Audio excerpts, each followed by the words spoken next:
날씨가 많이 추움에도 불구하고 예배에 나온 여러분들을 환영합니다. 우리 주님의 마음이실 거예요. 저는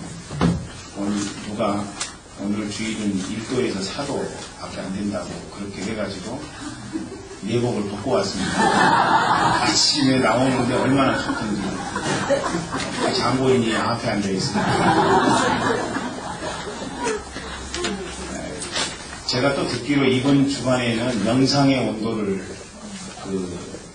유지한다고 그렇게 이야기를 해서 내일부터 날씨가 따뜻해질지는 모르겠습니다만은 어쨌든 내복을 안 입고는 관계로 굉장히 춥더라고요. 여러분 이렇게 날씨가 춥고 그럼에도 불구하고 하나님을 향한 우리의 마음을 그 누구도 막을 수 없는 줄로 믿습니다. 감사하고요. 오늘의 말씀은 이제 우물가에인 네 번째 마지막 말씀입니다. 이 말씀을 통해서 여러분 마음 심령 가운데 은혜가 충만하기를 바랍니다. 여러분 예수 믿고 나서 여러분 주위에 수리 맞은 사람들 있습니까? 여러분들이 예수 믿었는데 그 사람은 예수 안 믿어요. 그런데 여러분이 예수 믿음으로 말미암아 수리 맞은 사람들이 분명히 있을 수 있을 것입니다. 어떻습니까, 여러분? 여러분이 예수 믿고 나서 그런 말 들어보셨나요? 네. 아멘이 광범위적으로 나오지는 않습니다. 어떤 분은 예수 믿고 났는데 주위 사람들이 당신 때문에 내가 진짜 복받았습니다. 이렇게 이야기하는 사람들이 있을 것입니다. 우리 이웃 중에 그런 사람들이 있어야 돼요. 우리 가족 중에 그런 사람들이 있어야 된다는 것입니다. 예수는 당신이 믿었는데 복은 내가 받았네요. 이런 은혜가 충만한 우리 성도들의 삶이 되기를 저는 소망합니다. 여러분 때문에 다른 사람이 복을 받는 은총, 그것을 복의 근원의 은총이다 이렇게 이야기를 하죠. 아브라함 한 사람이 예수를 믿음으로 말미암아 얼마나 많은 믿음의 역사가 있었습니까? 그러니까 아브라함이 복의 근원이라고 하는 것은 아브라함 혼자 하나님이 축복해 주신다 그런 개념이 아니라고 하는 거예요. 어찌 보면은 아브라함이 어려운 지경에 빠질 수도 있지만은 그러나 그것과 상관없이 아브라함 때문에 많은 사람들이 유익을 얻고 또 하나님을 아는 복을 갖게 된다면은 그것이 바로 복의 근원의 은총이라고 하는 것입니다. 여러분의 인생도 마찬가지예요. 여러분이 기가 막힌 하나님의 역사, 놀라운 권능, 또 사람들이 보면은 당연히 저분은 하나님의 자녀다라고 할 그런 상황이 안 된다고 할지라도 여러분의 인생 속에서 복의 근원이라고 하는 사실을 인식하고 산다면은 여러분 통해서 다른 사람들에게까지 복이 흘러넘치리라고 저는 믿습니다. 그런 복이 우리의 삶 가운데 있어야 된다는 것이죠. 그런데 그런 은혜가 주어지려면은 변화는 필수가 아닌 것이죠. 변화되지 아니하고서 내가 복의 근원이 된다. 나 때문에 다른 사람들이 복을 받는다. 그것은 거짓말일 수 있다는 것입니다. 우리가 어찌든지 변화를 받아야 된다는 거예요. 사랑하는 형제자매 여러분, 여러분은 변화되셨습니까? 네, 아멘. 다른 사람으로부터 그 말을 들어야 되는데 당신 예수 믿어서 내가 복 받았다 이 말을 들어야 되는데 어떤 사람은 자기가 그 말 하는 경우도 있어요. 어떻게 해요? 당신 내가 예수 믿어서 산 줄 알아? 내가 예수 안 믿어서 당신 죽었단 말이야. 이렇게 하는 이야기하는 사람도 있습니다. 여러분 변화되지 않는 삶, 변화되지 않는 신앙은요 선한 영향력을 끼칠 수가 없어요. 삶 가운데 다른 사람에게 긍정적인 영향력을 끼칠 수가 없다는 것입니다.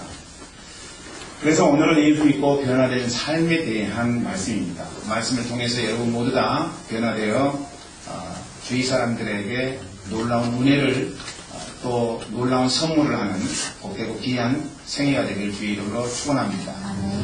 예수님과의 복된 만남을 통해서 우물가의 여인은 완전히 변화되었습니다. 예수님 몰랐던 인생에서 이제는 인생의 참된 주인이신 예수님을 우물가의 여인은 알게 되었습니다.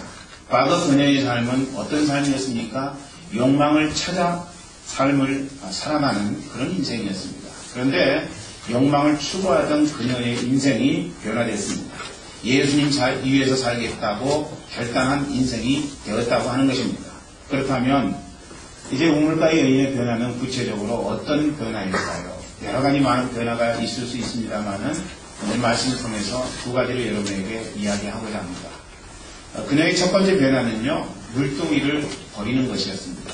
물동이를 버렸다. 오늘 우리가 읽은 본문의 말씀 가운데 첫 부분에 물동이를 버리고 여인이 거기로 들어갔다. 이렇게 기록이 되어 있습니다. 버린다는 것은요, 뭔가 이 버린 것을 대신할 수 있는 게 생겼음을 의미하는 것입니다. 그러니까 뭔가 대신 채워지지 아니하면은 그것을 버릴 수가 없다는 것입니다. 우리는 지난번에 바다에 있습니다만은 내게 뭔가 채워지니까 내가 이따가 다른 사람에게 줄 수 있는 여유의 마음이 생긴 거죠. 물론 어떤 분은 새 것을 갖다가 놓으신 분들도 있습니다만은 어쨌든 우리의 삶 속에 뭔가가 채워지지 아니하면 기존에 있던 것을 버리기가 쉽지가 않다는 것입니다. 여러분, 추구하고 또 추구해도 목말랐던 것이 그녀의 삶이었습니다. 남편 5 받고도 해결되지 않는 목마름. 그래서 파스칼은 이런 이야기를 했습니다. 우리의 심령에는 하나님께서 만드신 빈 공간이 있다. 여러분, 그런데 그 빈 공간은 우리의 인생의 수고와 노력으로 채워지지 않는다는 것입니다. 뭘로 채워져요? 하나님이 채워주셔야만이 채워지는 것이라고 하는 것이죠. 어떤 사람은요, 이 빈 공간을 명예로 채워보려고 하는 사람이 있습니다. 그래서 이제 명예를 늘 추구하는 그런 사람들이 우리 주위에 있을 수 있다는 것이죠. 하나님으로 채워야 되는데 하나님 대신해서 뭔가 명예로 채우려고 하는 그것은 채워질 수가 없는 노릇이다. 여러분, 그렇게 아셔야 됩니다. 또 어떤 사람은요, 그것을 권력으로 채워보려고 하는 사람이 있습니다. 권력으로 채울 수 있을까요? 화무 11호이라고 여러분, 꽂힌 시비를 못 간다는 것입니다. 마찬가지로 권력 추구하는 사람은 시비를 못 가는 인생이 되고 만다는 것이죠. 여러분, 권력도 시간이 되면 다 떨어지게 되어 있습니다. 권력으로 자기의 마음의 빈 공간을 채우려고 하는 자는 잘못 선택한 것이 된다는 것입니다. 또 어떤 사람은 여러분, 쾌락으로 마음의 빈 공간을 채워보려고 하는 사람이 있어요. 여러분은 어떻습니까? 무엇인가를 즐기지 아니하면 마음이 허전함을 느끼십니까? 그래서 자꾸 뭔가 신나고 뭔가 센세이션한 그런 것들을 추구하지는 않습니까? 여러분, 그러나 그런 것들을 추구한다고 해서 우리의 목마름, 우리의 마음, 심령 속에 있는 빈 공간이 채워진다면 얼마든지 그렇게 하라고 하겠어요. 채워지지 않습니다. 잠시 잠깐은 기쁨을 줄지 모릅니다. 잠시 잠깐은 즐거움을 줄지 모릅니다. 그러나 영원한 즐거움, 영원한 체험은 있지 아니하다는 것입니다. 또 어떤 사람은 돈으로 마음, 심령 속에 하나님이 만드신 빈 공간을 채워보려고 하는 사람이 있습니다. 채워질까요? 채워지지 않습니다. 그래서 여러분, 돈이 많음에도 불구하고 자살하는 이유는요, 마음, 심령에 채워지지 아니한 뭔가 허전한 마음이 있기 때문에 그렇게 되는 것 아니냐는 것이죠. 우리가 돈이 있다고 해서 인생 사는데 불편하지 않고 풍족하게 살 수 있기 때문에 마음, 심령, 빈 공간이 채워지느냐? 결코 그렇지 않다는 것입니다. 이런 이야기를 하면은 싫어하는 사람이 있어요. 왜냐하면은 돈은 좋거든요. 돈 벌기를 원하거든요. 인생 어떻게 하면 돈 벌 것인가? 그렇게 맨날 생각하고 또 아이디어를 내고 그렇게 돈 벌기 위해서 열심히 살아가는 인생인데 교회만 오면은 돈으로 채울 수 없는 것이 있습니다. 우리가 돈을 추구해서는 안 됩니다. 이렇게 이야기하니까 아유, 난 신앙생활 안 하고 싶다. 자꾸 돈 이야기하는데 그 돈을 축복을 해주면 좋은데 그렇지 않냐고 돈으로 할 수 없는 것들이 있고 우리는 때때로 돈을 하나님 앞에 내려놓아야 된다는 이야기를 하니까 그런 이야기 들을 바에는 내가 신앙생활 안 하겠다. 오히려 나는 내 본심이 돈으로 모든 것을 다 할 수 있다고 생각하는데 자꾸 그런 이야기 하면은 그건 아닌 것 같다. 이런 생각을 갖는 사람들도 있을 수 있다는 것입니다. 여러분, 돈이면은 다 되는 줄 생각하지만 정말로 여러분에게 말씀드리고 싶은 것은 돈으로 해결 안 되는 부분들이 얼마든지 있다는 것입니다. 그래서 우리의 마음의 심령 속에 하나님이 창조하신 이 빈 공간은요, 하나님으로만 채워야 된다는 것입니다. 많은 사람들이 그 비밀을 모르고 인생의 자기 나름대로 여러 가지 많은 방법들을 통해서 마음 심령에 있는 빈 공간을 채워보려고 한다는 것이죠. 송창식 씨의 노래가 생각이 나요. 무슨 노래요? 고래산 술 마시고 노래하고 춤을 춰봐도 마음에는 하나가 허무한 뿐이라고 하는 그런 노래를 불렀잖아요, 여러분. 그분은 예수 안 믿는 사람이에요. 예수 안 믿는 사람이 그런 노래를 불렀어요. 그러니 우리 예수 믿는 사람은요, 얼마나 이 세상의 것들을 가지고는 하나님이 창조하신 마음의 빈 공간을 채울 수 없다는 사실을 인정하며 살아가야 되겠는가, 이런 마음을 갖습니다. 그래서 이사야는요, 이사야에서 55장 1절 2절 말씀을 통해서 우리에게 이렇게 선포하고 있죠. 우리 말씀 같이 읽어봅니다. 시작. 너희 목마른 자들아 물러나오라. 돈 없는 자들아 오라. 너희는 와서 사 먹되 돈 없이 값 없이 와서 포도주가 터질 사람. 너희가 어찌하여 양식 아닌 것을 위하여 은을 달아내며 배부르게 못할 것을 위하여 수고하느냐. 나를 청종하라. 왜냐하면 너희가 좋은 것을 먹을 것이며 너희 마음이 기름진 것으로 즐거움을 얻으리라. 할렐루야.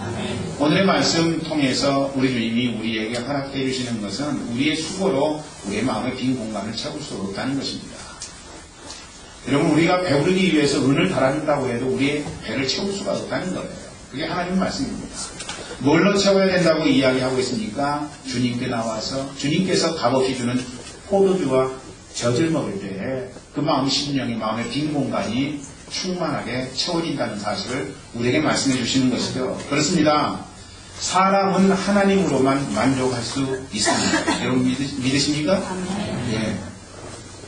이쪽 앞쪽은 아멘을 잘하는데 뒤쪽으로 가면 아멘을 잘하네요.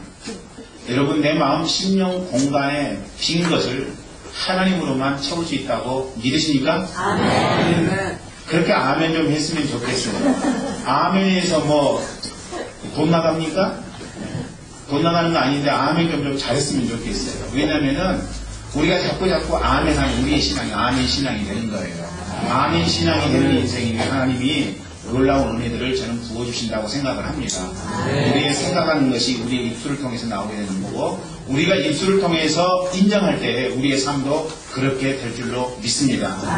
아무리 큰 것을 준비한다고 해도 내리는 비를 그 큰 그릇에 다 담을 수가 없다는 것이죠. 마찬가지로 우리의 마음 심령 가운데 쉼없이 내재하는 마음의 욕망을 스스로 달랠 인생은 존재하지 않는다는 것입니다. 그것은 오직 하나님으로만 되는 거예요. 아멘. 하나님으로만 돼요. 우리 주 예수 그리스도를 통해서 우리의 마음 심령의 빈 공간이 채워지게 되어 있다는 것입니다. 여러분, 오늘 예수 그리스도께서 우리에게 허락하신 성령님을 통해서 우리는 우리의 마음의 빈 공간을 채울 수 있다는 것이죠. 그녀가 욕망을 버리고 변화될 수 있었던 것은 바로 이 때문이었습니다. 우리 주 예수 그리스도를 통한 체험을 입었기 때문에 여러분, 그녀는 예수님의 만남을 통해서 풍족하고 목마르지 않는 삶을 살 수가 있게 된 것이라고요. 그래서 그 마음 심령 속에 예수 그리스도가 주시는 은혜가 충만하게 되니까 물동이를 버려두고 마을로 들어가게 된 것이라는 이야기입니다. 여러분, 저는 버린다는 이 단어를 좀 더 구체적으로 묵상하기를 원합니다. 마태복음 4장에 보면은 예수님께서 광야로 가셔서 40일 금식 기도를 하시게 되죠. 40일 금식 기도는 그냥 대충 하면 되는 것이 아닙니다. 생명을 내걸고 하는 금식입니다. 여러분 주위에 40일 금식했다는 이야기를 종종 들어본 경험이 있을 수 있는데, 여러분 그 40일 금식 기도를 하시는 분은 목숨을 내놓고 하나님, 제가 이렇게 목숨 내걸고 하나님 앞에 기도합니다. 당신의 은혜를 허락해 주시옵소서. 이런 마음으로 기도하는 분이라고 하는 것입니다. 그러니까 쉬운 게 아니에요. 예수님께서 40일 금식 기도를 하셨습니다. 금식 기도가 끝나셨어요. 그런데 마귀가 예수님에게 다가오십니다. 다가오신 게 아니고 다가오죠. 그래서 예수님에게 이야기합니다. 뭘 이야기해요? 네가 만약 하나님의 아들이라면 이 돌덩이 가지고 떡이 되게 만들어보라. 이렇게 이야기하죠. 한순간에 혹할 수 있는 이야기입니다. 그러면 하나님의 아들이지. 돌 가지고 떡 만들 수 있지. 내가 명령만 하면 그렇게 될 수 있을걸 하면서 여러분 돌 가지고 예수님 떡을 만들 수 있어요. 그런데 예수님은요, 마귀가 그렇게 시험할 때 떡을 버렸다는 사실입니다. 예수님 떡을 버렸어요. 어디 떡만 버렸습니까? 천하만국을 예수님 버리시게 됩니다. 그리고 덧붙여서 하나님의 아들이라고 하는 그런 호칭까지도 우리 주 예수님은 버리시게 됩니다. 놀라운 일이에요. 여러분, 그러니까 예수님이 사역하시기 전에 40일 금식기도 하시고 마귀에게 시험을 받으셨는데 마귀로부터 완전히 승리하신 주님의 모습이라고 하는 것입니다. 적어도 버림을 통해서 그는 하나님의 마음이 어떤 것인지, 하나님이 예수님 당신에게 원하시는 뜻이 무엇인지 분명하게 분별하실 수 있었다는 것입니다. 여러분, 그런 예수님을 만난 베드로는요, 예수님 따르기 위해서 뭐를 버렸어요? 배를 버리고 예수님을 따르게 됩니다. 예수님 뭐라고 말씀하셨어요? 이제 내가 너로 하여금 사람을 낳는 어부 되게 하겠다. 나를 따르라. 이렇게 말씀하시니까 베드로가 자기 인생의 터전을 전부 다 바다에서 살았고, 그리고 배를 통해서 인생의 부를 얻었었는데 그것을 버리고 예수님을 따르는 모습을 우리는 발견하게 된다는 것이죠. 어디 베드로만 그랬습니까? 여러분, 마태는 세관을 버렸다고 성경이 이야기하고 있습니다. 세리였죠, 마태가. 그런데 그것으로 돈을 벌고 돈을 축복한 그런 인생을 살았는데 마태가 예수님 따르기 위해서 자기가 근무하던 세관을 버리고 다른 모습을 우리는 성경 속에서 목격하게 됩니다. 어떤 분들은 직장생활 잘 하다가 하나님께서 갑자기 마음 심령 가운데 뜨겁게 하시고 소명을 주시니까 직장 그만두고 신학교 가서 지질이 고생하시는 그런 분들도 우리는 목격하게 됩니다. 감당하지 아니하면은 견딜 수 없는 심령을 주시니까 그렇게 하는 거죠. 하나님의 강권하심의 역사가 있을 때 우리는 그렇게 할 수 있는 것이죠. 또 삭개오는 뭐라고 이야기합니까? 자기가 토색한 것은 4배로 갚아주겠다. 이렇게 돈을 버려버리잖아요. 예수님 만난 사람들의 인생의 특징입니다. 돈을 더 이상 인생에 가장 소중한 것으로 여기지 않았어요. 그래서 삭개오의 고백이 내가 만일 누구의 것을 토색한 일 있으면 4배로 갚겠습니다. 이 고백한 거 아니에요? 쉽지 않습니다. 그냥 그 순간에 회개하고 말 건데 삭개오는 과거에 내가 잘못한 행위가 있으면은 4배의 돈을 갚겠습니다. 회개에 합당한 열매를 그는 맺었다고 하는 것입니다. 바울은요, 로마 시민권을 버렸어요. 그때 당시에 로마 시민권이라고 하는 것은요, 대단한 겁니다. 대단한 권력을 상징하는 거예요. 그런데 바울은 예수 믿고 나서 로마 시민권을 여러분 버려버리게 됩니다. 뿐만 아니라 가말리엘 문화에서 그는 학문했던 사람입니다. 지금으로 말하자면은 여러분 서울대 졸업한 그런 닉네임이 있는 인생이었는데 그런 것을 전혀 소중한 것으로 여기지 아니하고 자기의 인생에서 버려버린다는 것이죠.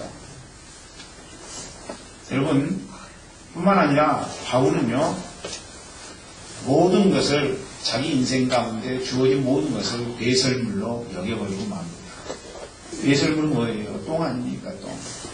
자기가 지금까지 예수 믿기 전에 소중하게 생각했던 것들을 똥으로 여기겠다. 이게 여러분 바울의 고백이었습니다.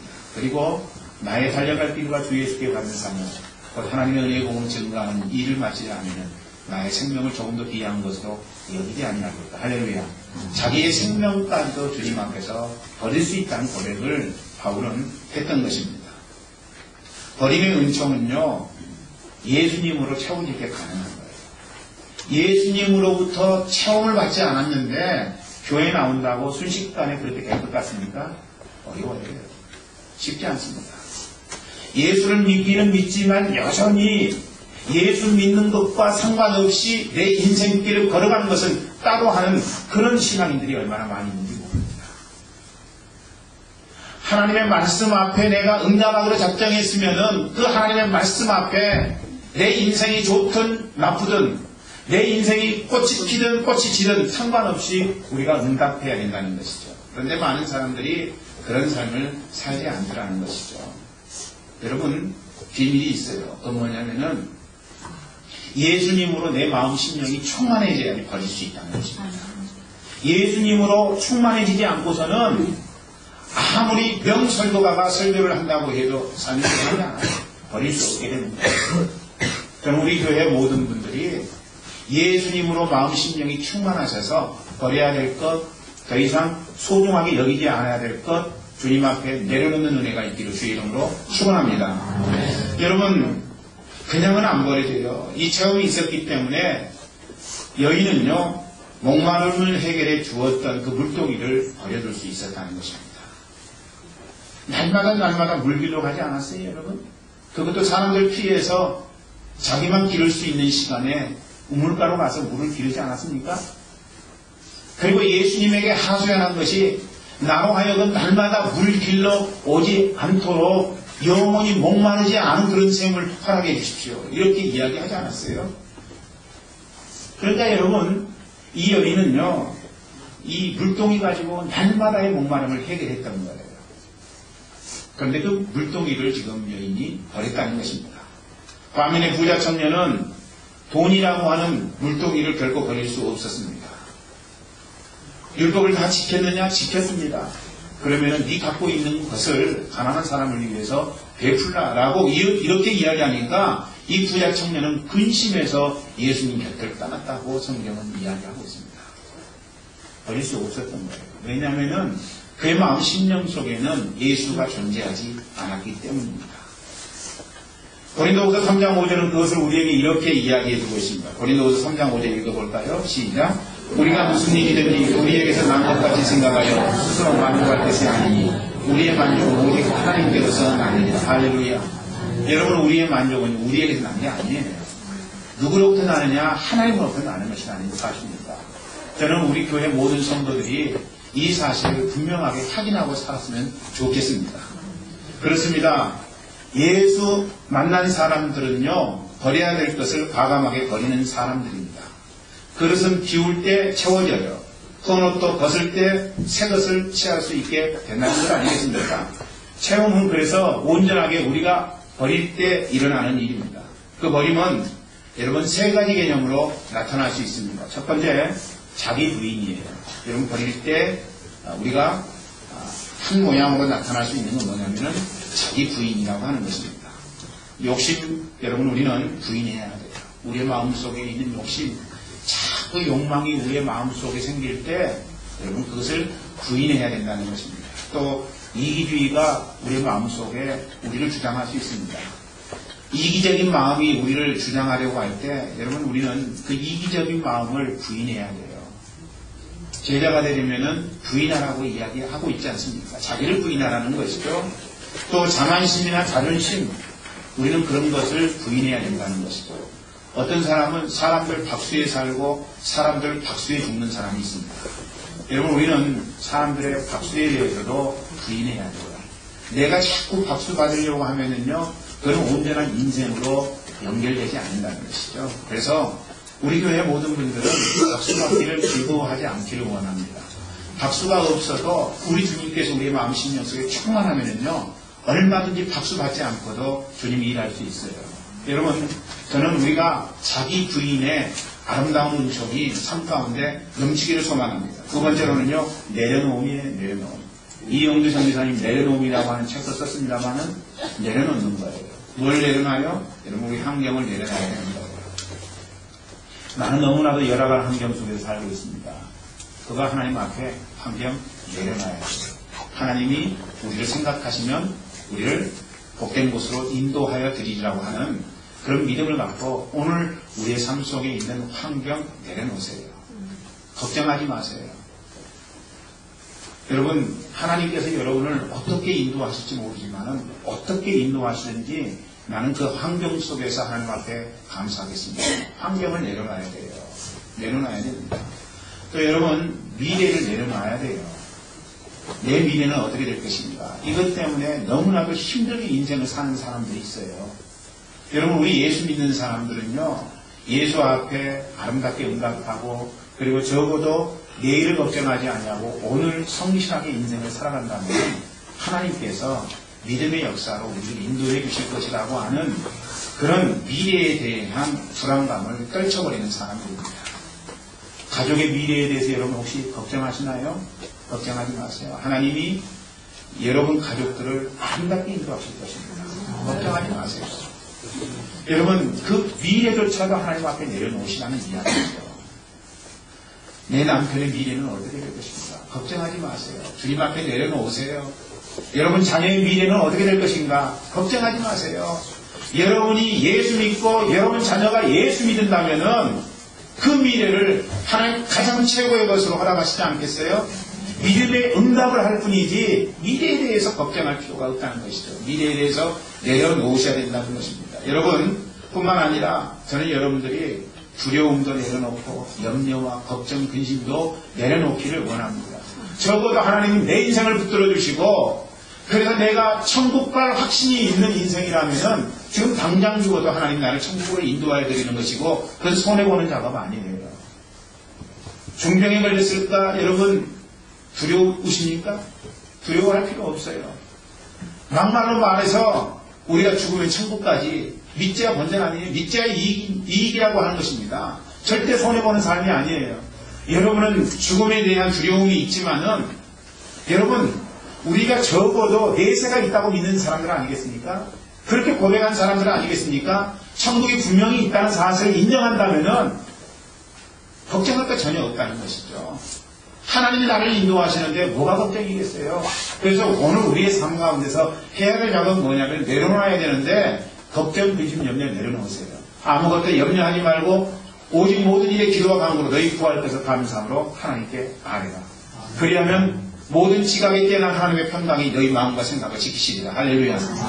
우리 하나님이 나를 지켜주시고 인도하신다는 그 믿음 안에서 여러분 내려놓으세요. 모든 걸 내려놓으시기 바랍니다. 세 번째 우리가 버려야 될 건 뭐냐면 정리의 개념입니다. 정리. 나쁜 기억 정리하세요. 여러분. 왜 나쁜 기억에 아직도 얽매여서 질질 끌려다니고 계십니까? 나쁜 기억 여러분 정리하세요. 아멘? 저는 여러분들이 나쁜 기억은 갖고 있지 않기를 원합니다. 불행한 과거 왜 붙들고 계세요? 어쩌다가 그렇게 된 거 불행한 과거를 붙들고 있어서 여러분 삶 가운데 무엇이 유익하겠어요? 오늘 이 아침에 예수 그리스도의 이름으로 여러분에게 명령합니다. 불행한 과거 이제 완전히 정리하시길 주 여러분을 축원합니다. 여러분 정리하세요. 또 여러분 인생 가운데서 안 좋은 습관들이 있을 수 있는데 그것도 정리하셔야 돼요. 상처나 여러분 인생 사시면서 상실이나 손실이 있을 수 있는데 그것도 하나님 앞에서 정리하시라는 거예요. 하나님이 손해보게 하셨다면 오늘 여러분 되게 하기 위한 하나님의 인도하심이라고 하는 사실을 여러분이 인정하세요. 그때 내가 이렇게만 했더라면은 손해보지 않았을 텐데 아니요. 손해봤으니까 지금 이 자리까지 온 거예요. 할렐루야. 여러분 그렇게 생각하세요. 아무것도 우리가 후회하면서 우리의 인생을 그렇게 괴롭게 살 필요가 없다는 것이죠. 하나님이 여기까지 인도하셨으면 여기까지, 하나님이 거기까지 인도하셨으면 거기까지. 여러분 우리는 하나님이 나를 인도하신 것이라고 믿고 우리의 삶 가운데 있는 모든 좋지 않은 생각들, 부정적인 사고방식 이런 것들을 예수 그리스도의 이름으로 정리해야 된다는 것입니다. 이렇게 버릴 때 버릴 줄 아는 변화의 인생에게 주시는 약속이 있어요. 우리 주님이 주신 약속이 있다는 것입니다. 말씀 한번 읽어볼까요? 이사야서 58장 11절입니다. 시작. 나 여호와가 너를 항상 인도하여 마른 곳에서도 내 영혼을 만족케 하며 내 뼈를 경고케 하리니 너는 물된 동상 같겠고 물이 끊어지지 아니하는 샘 같을 것이라. 할렐루야. 성경의 약속은요 그렇게 하나님 앞에 의지하는 인생, 하나님을 바라보는 인생은 물된 동상 같겠고 물이 끊어지지 아니하는 샘 같을 것이라고 약속하셨어요. 저는 우리 교회 프라하 한인 교회에 출석하는 모든 성도들이 물된 동상 같은 은혜가 있기를 주의 이름으로 축원합니다. 그러기 위해서 어떻게 해야 된다고요? 버릴 것 버려야 돼요. 그리고 누구로 채우라고요? 우리 주님으로 가득 채우라는 것입니다. 이사야서 66장 10절 말씀은 어떤 약속을 하고 계십니까? 시작. 여호와께서 이같이 말씀하시되 보라 내가 그에게 평강을 강같이 그에게 열방의 영광을 넘치는 시내같이 주리니. 할렐루야. 뭐라고 고백하고 있습니까? 여러분 그에게 평강을 강같이 준다는 것입니다. 내게 강같은 평화, 우리 가스펠송 부르잖아요. 강같은 평화가 흐를 것이라고 주님 약속하고 계세요. 또 뭐라고 이야기합니까? 열방의 영광을 넘치는 시내같이 주겠다 이렇게 이야기하고 있어요. 여러분 모두 다 영광 돌리는 삶으로 우리 하나님이 인도하시겠다고 약속하신 것이죠. 어떤 사람에게요? 예수 그리스도로 가득 채우고 버려야 될 것들을 버리는 인생. 우리 주님은 그렇게 약속하셨습니다. 그러므로 사랑하는 형제자매 여러분, 여러분의 삶의 무게를 줄이세요. 심플 라이프를 여러분 전환하셔야 됩니다.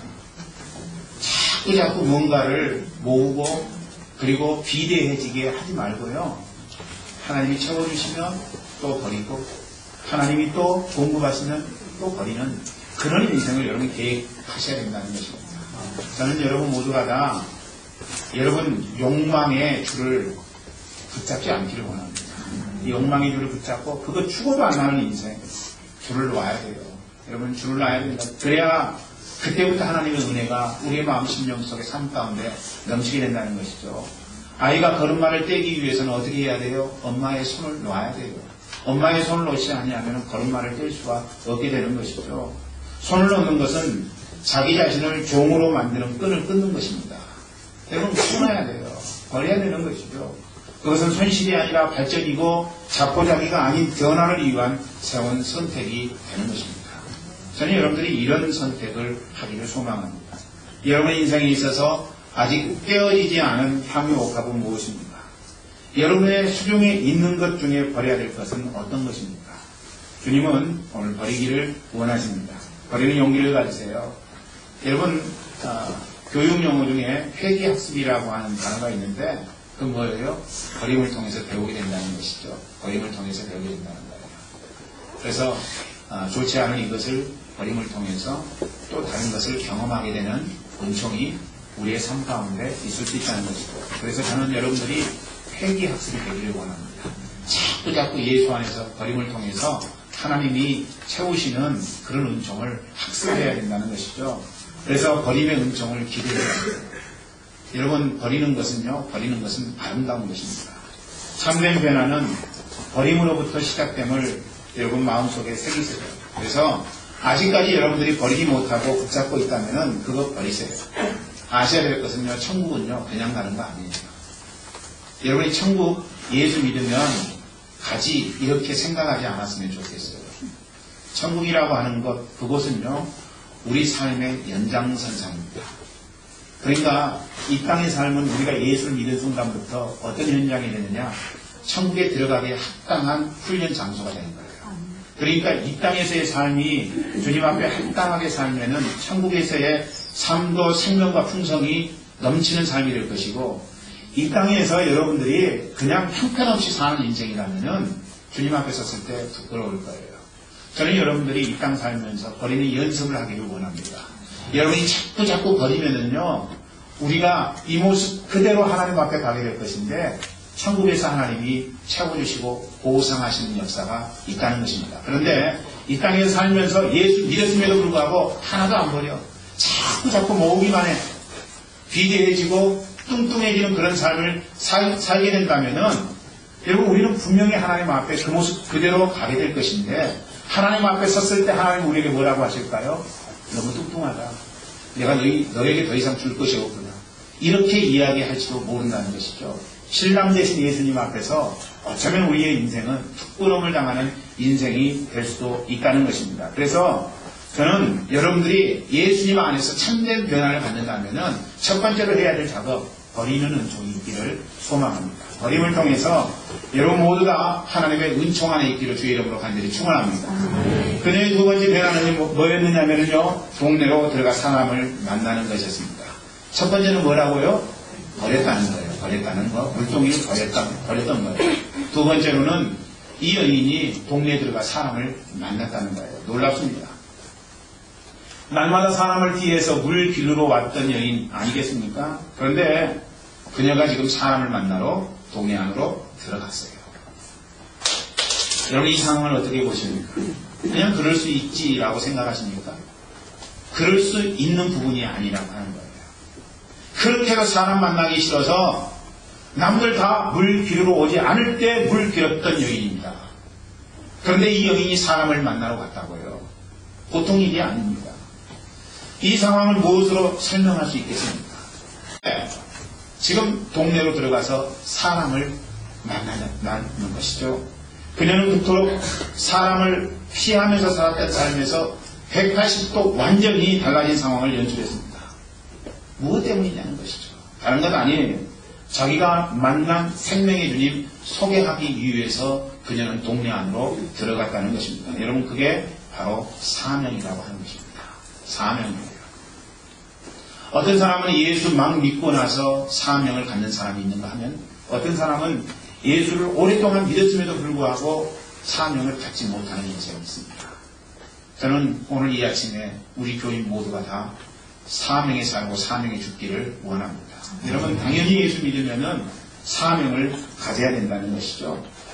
예수를 영접한 자, 예수가 마음속에 있는 자는 선교사이고, 예수가 마음속에 없는 자는 선교지라는 사실을 우리가 인식하셔야 된다는 것이죠.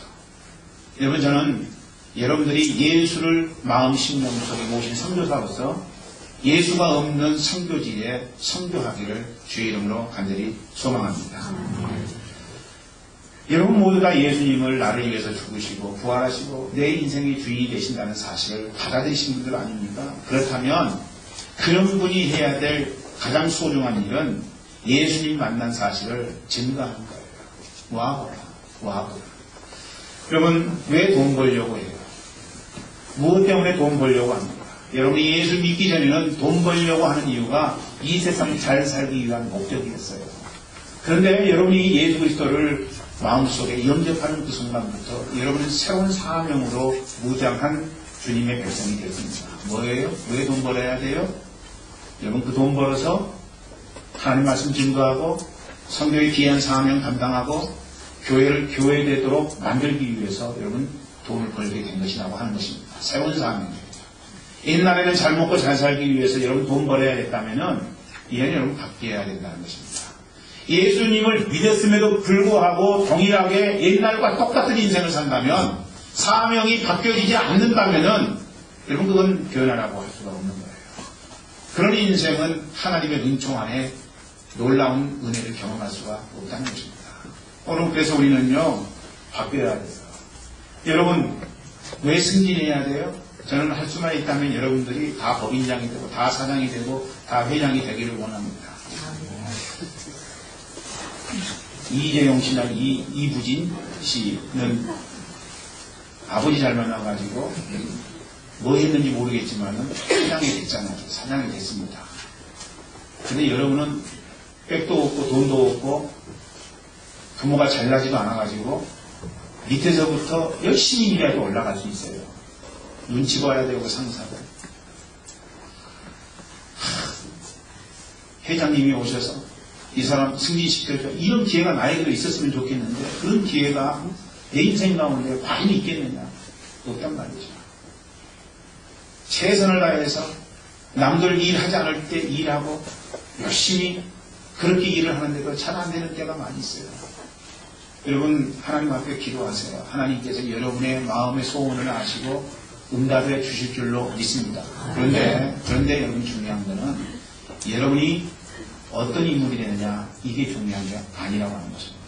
지금 무엇을 하고 있느냐, 이게 더 중요하다는 거예요. 여러분이 적어도 예수님 믿었다면, 예수님 영접하셨다면 여러분의 승진에 대한 이유가 바뀌어져야 된다는 것입니다. 무엇 때문에 해야 돼요? 예수님 내 삶을 통해서 더 잘 증거하기 위해서 하나님, 나는 사장이 돼야 되고 회장이 돼야 됩니다. 이 고백이 여러분 삶 가운데 있어야 돼요.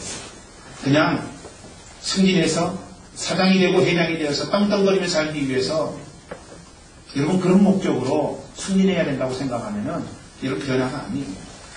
우리 인생의 모든 변화는요, 주님 영광을 위해서 내가 쓰임받기를 원합니다. 이것으로 바뀌어져야 된다는 거예요.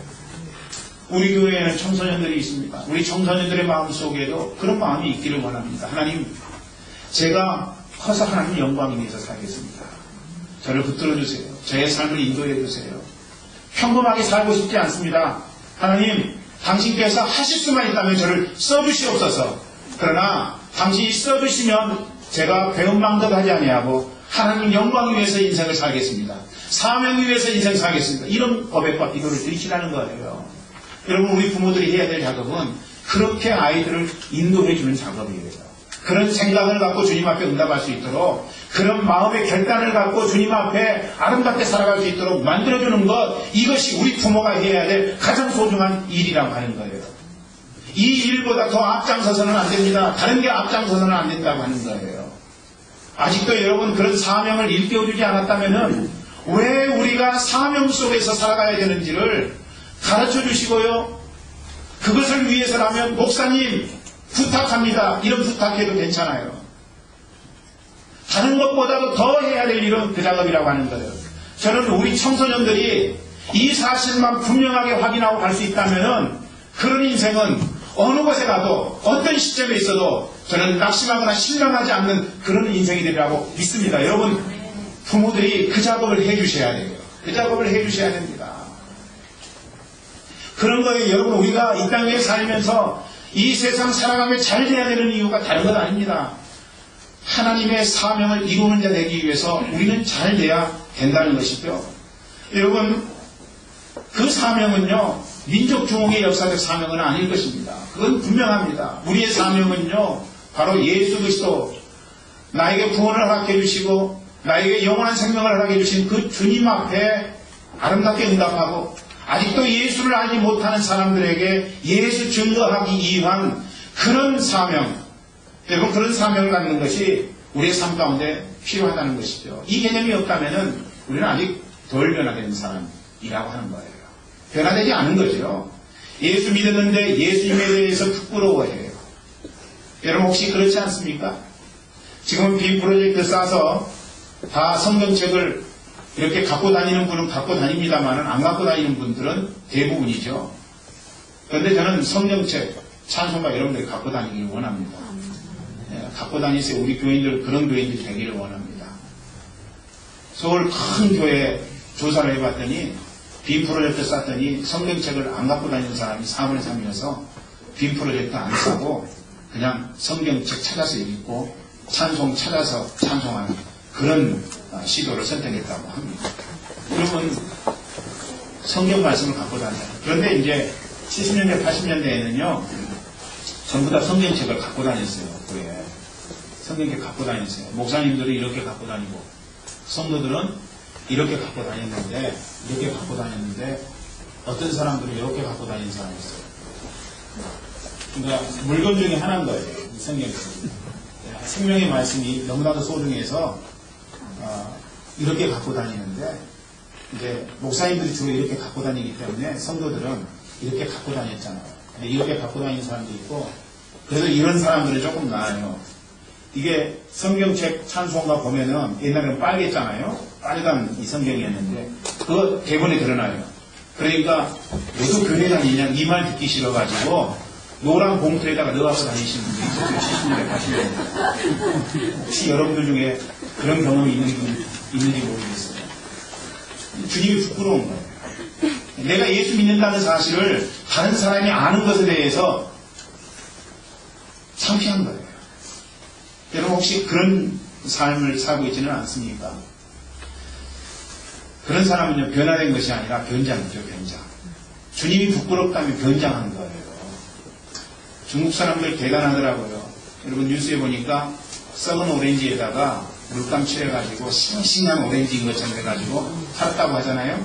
대단한 사람들이에요. 썩은 오렌지에 아무리 싱싱한 물감 칠을 한다고 해도 그거 열어서 먹어보면은 대부분의 맛이 드러나게 되어 있죠. 여러분 아무리 변장해도 그 맛을 보면은 진짜인지 가짜인지 아는 거예요. 저는 여러분들이 변장하지 않기를 원합니다. 해야 될 작업은 뭐냐면 변화예요. 변화. 우리가 진짜 변화해야 된다는 것이죠. 진짜 변화된 인생은요. 그래서 예수님에 대해서 부끄러워하지 않아요. 로마서 1장 16절에 뭐라고 이야기하고 있습니까? 말씀 읽어보죠. 시작. 내가 복음을 부끄러워하지 아니하니 이 복음은 모두 믿는 자에게 구원을 주시는 하나님의 능력이 됩니다. 첫째는 유대인에게요. 또한 헬라인에게요. 할렐루야. 복음 부끄러운 게 아니에요. 여러분. 복음에 대해서 자부심을 갖기를 원합니다. 그리고 그 복음 사람들 만나서 증거하는 인생을 살기를 원합니다. 15살 때 여러분 저는 돈 없는 아버지가 싫었어요. 가난한 모습이 진짜 좋지 않았습니다. 그런데 학교 끝나고 친구들하고 같이 오는데 아버지가 저쪽 50m 전방에서 나타난 거예요. 근데 그 옷차림이 행색이 남루해요. 아버지라고 말하고 싶지 않았습니다. 부끄러웠어요. 그래서 친구들하고 아버지를 살짝 피해서 갔습니다.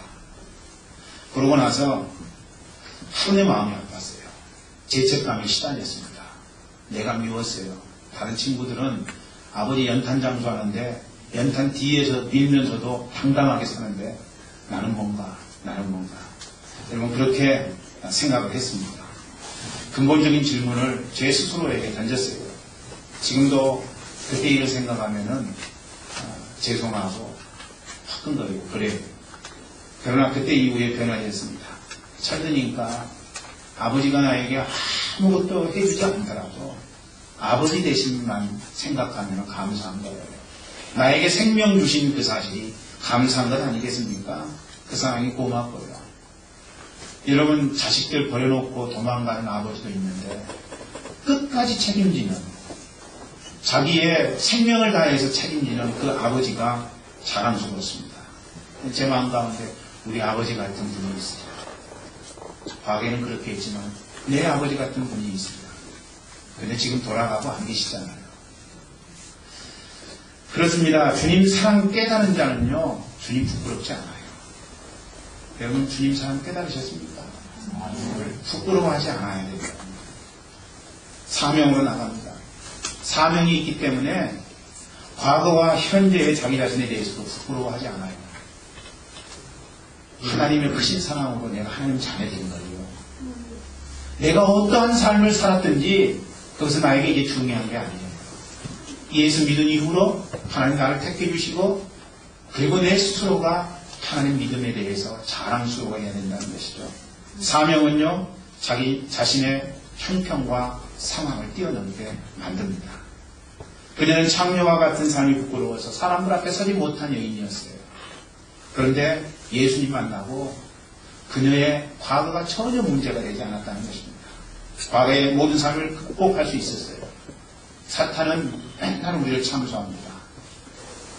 제 거짓말했대요. 제 도둑질했대요. 제 남 흉봤대요. 여러분 사탄은 그렇게 맨날 우리를 참소해요. 너 그래놓고도 예수 믿는 자라고 할 수 있어? 너 그래놓고도 사람들에게 하나님의 사랑 전하는 자라고 할 수 있어? 아유, 나는 그렇고 그런 자인데 포기해야지. 여러분 사탄이 이런 마음이에요. 우리는 우리의 잘못된 과거에 대해서도 능히 극복할 수 있어야 돼요. 왜? 하나님의 사랑을 받은 그런 인생입니까? 그런 인생이 되었으므로 이제는 우리가 해야 될 작업은 우리의 과거에 좋지 않았던 삶을 뛰어넘어서 주의 복음을 증거하는 자리에 있어야 된다고 하는 것입니다. 장애인을 돕는 미랄선교단이 있어요. 이 단체를 만드신 분이 이재석 박사라고 하는 분입니다. 그분이 15세 때 두 눈을 잃었어요. 얼마나 여러분 비참했겠습니까? 사춘기 때 눈을 잃었으니까 괴롭지요. 그래서 몇 번 죽으려고 나무에다가 몸에 달기도 했습니다. 그러나 그때마다 실패했습니다. 그러다가 어느 날 랭아학교에 들어갔어요. 근데 그곳이 기독교 단체라서 예배를 드렸다는 것이죠. 어느 날 목사님이 말씀을 전합니다. 그런데 그 말씀의 내용이 어떤 거냐면은 사람에게는 4개의 눈이 있다는 거였어요. 4개의 눈. 여러분 4개의 눈을 아세요? 육안이 있죠. 육안. 우리의 눈으로 보는 육안이 있어요. 그 다음에 또 지안이 있습니다. 지혜로 볼 수 있는 눈이 있어요. 그 다음에 뭐가 있어요? 마음의 눈이 있어요. 시만이 있다는 것이죠. 그리고 또 한 가지 뭐예요? 영안이 있다는 거예요. 영안. 하나님의 그 놀라우신 은혜로 볼 수 있는 시선. 그러니까 이제 그 목사님이 그렇게 이야기하는 거예요. 4개의 눈 중에서 너희들은 1개의 눈만 의지하고 있다. 4개의 눈이 다 볼 수 있는 사람은 거의 없다. 이렇게 이야기를 해주신 거예요. 그러니까 너희도 눈 3개가 있고 이 육안이 없는 사람들, 육안이 있는 사람들도 그 중에 하나가 없을 수 있으니까 그 사람들도 3개고 상황은 똑같다. 이렇게 말씀해 주신 거예요. 그때 그 말씀이 이재서 박사의 마음 심령 속에 꽂힌 거예요. 그렇다. 나도 눈세계고 보통 사람들도 눈세계고 내가 꿀릴 것이 아무것도 없다. 여러분 그러면서 완전히 변화됩니다. 그리고 주님 안에서 큰 비전을 갖게 되죠. 자신감 잃지 않으려고 열심히 공부했습니다. 열심히 공부했고 그리고 공부하면서 마음속에 자꾸 마음을 가진 건 뭐냐면은 나같이 장애를 입은 사람들을 위해서 내가 헌신해야 되겠다 하는 거였어요. 그 사람들에게 주의 말씀 전하고 그리고 장애가 질병이 아니라고 하는 사실을 이야기해 줘야 되겠다. 예수 안에서 하나님 우리를 동일하게 여기신다. 이 사실을 이야기해 줘야 되겠다. 여러분 그렇게 결단을 하고 세상의 편견 속에서 상처받고 아픔을 가진 그런 백성들을 구원하기 위한 도구로 미랄 선교단을 만들었다고 하는 것입니다. 오늘 본문의 그녀도 한계를 극복하고요. 동일하게 복음을 증거했어요. 사명자가 됐다는 것입니다.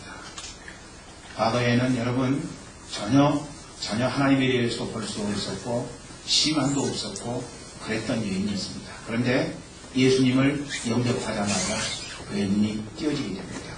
그래서 사명 감당한 것 아닙니까? 군대에 있을 때 저의 보직이 일방감이었어요. 일방감. 그러니까 소총수였다는 이야기예요. 제식훈련하고 뭐 또 피아나게 하고 맨날 그랬던 보직입니다. 일병이었을 때입니다. 제가 13부대 5사단 아세요 여러분? 13부대 5사단 대단한 부대입니다. 남자들은 다 군대 갔다 오면은 자기가 굉장한 부대에서 근무했다고 이야기를 하는데 대부분 반은 뻥입니다. 외스럽지 않아요. 교육사단이었어요. GP 들어가고 GOP 들어가는 부대였는데 그런 부대들은 상당히 힘듭니다. 훈련이 세서 많이 고생스러웠습니다. 고생하는 당시에 우리 중대장님이 잘 봤던지 저에게 교육계라고 이야기를 했어요. 왜냐하면 당시에 있었던 교육계가 우리 중대장님 이야기에 의하면 합방이었기 때문에 그렇습니다. 일을 잘 못하는 사람이었기 때문에 그래요. 그래서 저를 잘 봤던지 저한테 교육계를 하라고 말씀하셨어요. 교육계 하면은 상당히 편합니다. 이렇게 행정 문서 작성하고 또 그리고 이런 것만 하면 되기 때문에 상당히 편하죠. 그래서 이제 중대장님이 교육계를 하라고 해서 제가 하겠습니다. 이렇게 안 했어요. 저는 할 수 없을 것 같습니다. 이렇게 대답했어요. 여러분 군대에서 그게 가능한 일이에요? 가능하지 않습니다. 까라면 까야지. 못하겠습니다. 이게 말이 됩니까? 안 돼요. 그런데 제가 생각을 했습니다. 뭘 생각을 했느냐면 내가 교육계 하면은 시도 때도 없이 중대장한테 훈련하라고 되고 또 훈련하게 되면 여러 가지 바쁜 일들이 많이 있는데 그러면 내가 교회가 못 나가는 것 아닌가 이런 생각이 들었어요. 내가 해야 될 사명이 있는데 신병들 중에서 인도해야 될 사람을 인도해야 되고 예수 믿게 해야 될 사람을 예수 믿게 해야 되는데 그게 되지 않는다면 내가 육체적으로 편한데 무슨 소용이 있겠는가. 교육계 안 하겠다. 순간적으로 그렇게 판단이 되어서 중대장한테 교육계 안 한다고 그렇게 이야기를 했습니다. 뒤에 돌아올 상황이 어떤 상황인지 전혀 알지도 못한 채로 그렇게 대답했어요. 그러니까 중대장이 몇 번 더 이야기를 했습니다. 그때마다 제가 못한다고 이야기를 했어요. 저는 그냥 소총수로 중대장님 근무하겠습니다. 그렇게 이야기를 했어요. 몇 번 이야기하고 안 되니까 중대장님이 저한테 이야기했어요. 네가 원하면은 얼마든지 평소에도 네가 원하기만 하면은 교회 가게 해줄 테니까 제발 교육계 해라. 그래서 큰소리 치면서 교육계를 했습니다. 그 이후에 얼마나 여러분 제가 중대 군종병으로 사역을 많이 했고 그리고 상병 간 다음에 대대 군종병으로 사역을 하게 됐습니다. 너무나도 주님 앞에 감사한 일이죠. 여러분 사명을 갖고 나가면요 불가능한 일도 얼마든지 할 수 있어요. 저는 여러분들이 사명 받기를 원합니다. 우물가 여인처럼 수가 동네로 들어가셔야 됩니다. 그리고 지금 이 순간에 복음을 전해야 된다는 것이죠. 오늘의 말씀을 다 증거했습니다. 우물가 여인은 두 가지 변화가 있었어요. 예수 믿고 나서. 첫 번째로는 버릴 것을 버릴 줄 아는 그런 믿음을 가졌다는 것입니다. 두 번째로는 동에 들어가서 예수 알지 못하는 사람들에게 예수 증거했다는 것이죠. 저는 여러분들이 그렇게 응답하기를 원합니다. 버릴 것 버리지 못하셨으면요, 버리셔야 되겠죠. 세 가지 말씀드렸죠. 버리는 길은 그 내용대로 버려야 돼요. 뿐만 아니라 주의 복음 증거하는 삶을 살아야 된다는 것이죠. 여러분들이 그렇게 주님 앞에 다 응답하셔서 복되고 아름다운 인생 살기를 주의 이름으로 축원합니다. 독생자 예수 그리스도를 아낌없이 보내신 하나님의 크신 사랑하심과 주님의 선포되는 말씀 앞에 응답하게 만드시고 그 말씀 앞에 순종하도록 만드시는 성령의 감화 내려 충만하시니 오늘 예배를 드리면서 하나님 변화되고 싶습니다. 변화의 은총으로 저희 인생을 붙들어 주시옵소서. 버릴 것 버리게 하시고 사명자의 삶을 살아가는 아름다운 변화가 저희의 인생의 곳곳에 있도록 축복해 주시옵소서. 이렇게 기도하며 결단하는 주님의 귀한 백성들 머리 위에 가정 이후의 삶 가운데 지금부터 영원토록 함께 하시기를 간절히 축원하옵나이다. 아멘.